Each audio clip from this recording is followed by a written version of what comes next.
इय्याका नअबुदु व इय्याका नस्तईन, ऐ अल्लाह हम तेरी इबादत करते हैं, बेशक तुझी से मदद मांगते हैं। आज बहुत इमोशनल डे है हमारे लिए।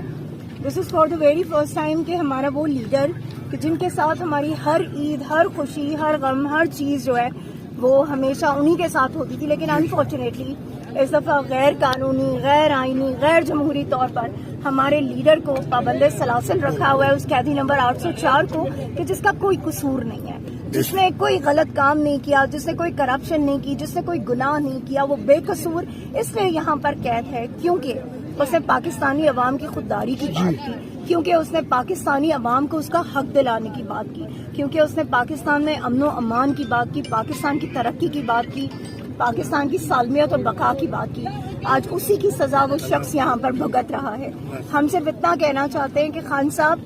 चाहे जो मर्जी है हो जाए, हमें मार दिया जाए, हमें जो मर्जी है कर दिया